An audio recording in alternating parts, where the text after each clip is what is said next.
दोस्तों, प्रयागराज में लोग बाढ़ से जूझ रहे हैं और इस बाढ़ जैसी आपदा में जब समाजवादी पार्टी के लोग लोगों की मदद करने के लिए आगे आए तो ये बात सत्ता पक्ष को पची नहीं और योगी सरकार की पुलिस सीधे उन लोगों को रोकने के लिए पहुंच गई। एक वीडियो सामने आया है, साथ ही समाजवादी पार्टी की तरफ से भी इसके बारे में पोस्ट किया गया है। बताया गया है कि किस तरह से जब समाजवादी पार्टी के लोग लोगों तक मदद पहुंचाने के लिए एक राहत शिविर में पहुंचे थे तो वहां पर उन्हें रोक दिया गया, सामान देने नहीं दिया गया। कहा गया कि आप ये सारा सामान अधिकारियों को दे दीजिए, वो बांट देंगे, लेकिन आप खड़े होकर सामान मत दीजिए। अब इसके पीछे की वजह क्या बताई है बताएंगे आपको, लेकिन आप पहले ये वीडियो देखिए जिसमें प्रयागराज में समाजवादी पार्टी के नेता संदीप यादव पूरी तरह से पुलिस के साथ बहस करते हुए दिखाई दिए। किसी भी पार्टी में पार्टी में हम लोगों की मदद भाई आप मदद करना है, दूर करिए, आपदा के समय पर लोगों को मदद करिए, कौन मना नहीं करता। आपदा के समय पे आप समाज पार्टी से कैसे रोक सकते हैं? अगर आप बढ़ाना चाहते हैं कहाँ जाते हैं, देखिए आगे जो अधिकारी दे दीजिए। आप बांट वाले यहाँ आकर से बांटते तो कहाँ एक भी आवे दिखाइए। अगर आप वीडियो दिखाते समस्या हो रही है, एक भी वीडियो दिखाइए, एक भी केला बांटना क्या? अरे बांटा है जल्दी करके कोई नहीं, चलिए तो दोस्तों, ये वीडियो प्रयागराज का है जहां पर एक राहत शिविर में काफी सारे लोगों को फिलहाल रखा गया है। प्रयागराज में 200 गांव ऐसे हैं जो पूरी तरह से बाढ़ की वजह से परेशान हो चुके हैं। 200 गांव में बिजली नहीं है, पानी नहीं है, राहत के कोई सामान वहां पर पहुंच नहीं पा रहा है। नाव के जरिए समाजवादी पार्टी के लोग बीते एक हफ्ते से प्रयागराज में लोगों की मदद कर रहे हैं। नाव के जरिए अलग अलग जगह पे जाकर दूर दराज के इलाके जो आइसोलेटेड जगह हैं, गाँव है, वहां पर जाकर लोगों की मदद की जा रही है। और इसी तरह एक राहत शिविर में समाजवादी पार्टी के नेता संदीप यादव पहुंचे थे। वो हमेशा की तरह अपना सामान बांट रहे थे। अगर आप तस्वीर में देखेंगे, वीडियोस में देखेंगे तो काफी सारा जो राहत सामग्री का सामान है, जैसे कि फल हो गए, मिल्क पाउडर हो गया और बाकी जो सारा जरूरत का सामान होता है जो लोगों को, बच्चों को खाने पीने के लिए चाहिए होता है, ये सब वो बांटने के लिए पहुंचे थे। लेकिन जब वो इन सब सामानों को बांट रहे होते हैं तो बहुत देर तक तो वहां पर जो मौजूद पुलिस रहती है वो उन्हें देखती है और देखते ही देखते बाद में वो सीधे उनके पास आकर कहती है कि आप ये सब रोक दीजिए, आप ये मत करिए।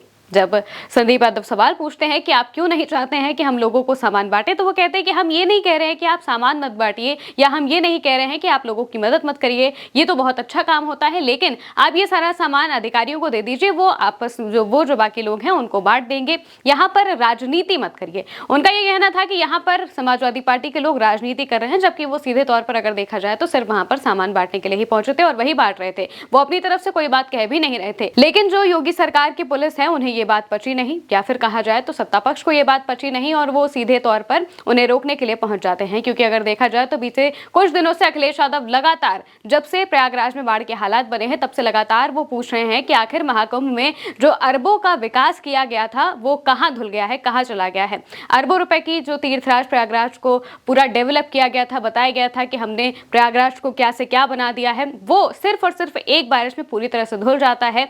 200 गांव अभी परेशान है और हजारों लाखों की संख्या में जो लोग हैं वो पूरी तरह से इस बाढ़ की वजह से पीड़ित हैं। घर से बाहर नहीं निकल पा रहे हैं, घर तक कुछ सामान नहीं पहुंच पा रहा है, बिजली नहीं है, इंटरनेट नहीं है और बहुत सारी ऐसी तकलीफें हैं जो उन्हें झेलनी पड़ रही हैं। लेकिन उनकी मदद करने की बजाय जो लोग मदद कर रहे हैं उन्हें भी रोक दिया जा रहा है। यानी कि सरकार अपनी तरफ से बहुत ज्यादा कुछ तो नहीं कर पा रही है। अगर देखा जाए तो हफ्ता से 10 दिन हो चुके हैं जब प्रयागराज में बाढ़ आई हुई है, लेकिन स्थिति जस की तस बनी हुई है। एसडीआरएफ एनडीआरएफ अपना काम कर रही है, लेकिन जिन चीजों को ठीक करना चाहिए, बिजली की व्यवस्था ठीक करनी चाहिए, पानी निकालने की कोशिश करनी चाहिए, ऐसा कोई भी काम देखने को नहीं मिल रहा है। सिर्फ और सिर्फ राहत सामग्रियां दे दी जा रही हैं और बाकी जो रेस्क्यू टीम्स है वो अपना काम कर रही हैं, लेकिन बहुत ज्यादा कुछ बदलाव देखने को नहीं मिला है। इसी को लेकर अखिलेश यादव लगातार सवाल पूछते हुए दिखाई दिए और इस बीच जब उन्होंने देखा कि समाजवादी पार्टी के लोगों की जगह जगह पर बातें होने लगी है, काफी सारी तस्वीरें, वीडियो सामने आ रही थी जिसमें समाजवादी पार्टी के लोग प्रयागराज में और बाकी जितने भी बाढ़ से ग्रसित उत्तर प्रदेश के इलाके हैं वहां पर लोगों के पास जा रहे थे, राहत सामग्री दे रहे थे, उन्हें जितना भी जरूरत का सामान है वो पूरी तरह से अपने बांटने की कोशिश कर रहे थे। यहाँ तक कि नाव में चढ़कर नाव के जरिए भी घर घर तक सामान पहुंचाया जा रहा था। और यही देखते हुए अगर देखा जाए तो अब ये वीडियो सामने आता है जिसमें उन लोगों को राहत सामग्री देने नहीं दी जाती है। कहा जाता है कि आप ये चीजें अधिकारियों को दे दीजिए, वो बांट देंगे, आप मत बांटिए। इसी पर वो सवाल पूछते हैं। संदीप यादव कहते हैं कि जब बीजेपी के लोग आते हैं वो आकर यहाँ पर सामान बांट कर जाते हैं तब कोई कुछ नहीं कहता है, लेकिन फिर भी पुलिस बहस करती रहती है कि आप हमें तस्वीरें दिखा दीजिए, वीडियो दिखा दीजिए। यहाँ पर किसी भी राजनीतिक पार्टी को ऐसा करना अलाउड नहीं है। हालांकि अगर देखा जाए तो जो भी राहत सामग्री पहुंचा रहा है वो अगर किसी भी पार्टी का हो, इससे क्या फर्क पड़ता है, लोगों को सिर्फ सामान मिलना चाहिए। वीडियो में भी पीछे से जो बाकी महिलाएं हैं जो वहां पर सामान लेने के लिए पहुंची थी, वो भी ये कह रही थी कि देने दीजिए, क्या फर्क पड़ता है इस चीज से। लेकिन पुलिस वाले नहीं माने, फिर भी जो संदीप यादव है वो वहां पर बैठ जाते हैं और कहते हैं कि हम तो सामान बांटेंगे ही। इसको लेकर समाजवादी पार्टी की तरफ से भी पोस्ट किया गया है। उन्होंने क्या कहा है बता देते हैं आपको। समाजवादी पार्टी मीडिया सेल की तरफ से इसको लेकर पोस्ट किया गया और कहा गया कि प्रयागराज समेत पूरे यूपी में भयंकर बाढ़ आई है। ऐसे में सपा अध्यक्ष अखिलेश यादव जी ने सपा कार्यकर्ताओं और नेताओं को अपने अपने सामर्थ्य अनुसार अधिक से अधिक जनता की मदद करने, राहत सामग्री बांटने का निर्देश दिया था। इसी कड़ी में प्रयागराज में सपा नेता संदीप यादव अपने साथियों के साथ संघर्षपूर्ण तरीके से नाव और दूसरे साधनों से दूर दराज जाकर सभी बाढ़ पीड़ितों, जरूरतमंदों को राहत सामग्री, दूध के डिब्बे, फल इत्यादि बांट रहे थे। लेकिन निकम्मी, नाकारा, महाभ्रष्ट इस भाजपा सरकार के जलनखोर, धूर्त, बेईमान नेताओं से यह सहन नहीं हुआ कि कैसे समाजवादी पार्टी के इस कदम की जनता सराहना कर रही है। ऐसे में सत्ता का दुरुपयोग करते हुए इन निकम्मों, नकारों, महाभ्रष्टों ने अधिकारी भेजकर राहत सामग्री बांटने से सपा नेताओं और कार्यकर्ताओं को मना किया और जबरन रोकने का भी प्रयास किया। ये कितने बड़े संवेदनहीन और धूर्त लोग सत्ता में बैठे हैं कि गरीबों, कमजोरों की मदद के भी खिलाफ हैं। खुद तो ये भाजपाई किसी की कोई मदद अपने निजी संसाधनों से करते नहीं है। सरकारी संसाधनों से मदद के नाम पर भ्रष्टाचार करते हैं और अगर सपा मदद कर रही हो तो मदद से भी रोक देते हैं। इन बेशरम भाजपाइयों को सबक सिखाएगी जनता, ऐसा करके समाजवादी पार्टी की तरफ से लिखा गया। वहीं अगर देखा जाए तो जब से प्रयागराज में बाढ़ आई है तब से ही अखिलेश यादव लगातार पोस्ट के जरिए और बाकी माध्यमों से लगातार सवाल कर रहे हैं कि आखिर जो विकास बताया गया था कि प्रयागराज में किया गया है वो कहां चला गया है। अखिलेश यादव अपने पोस्ट में लिखते हैं कि भाजपा का कुकर्म, धर्म में भी अधर्म।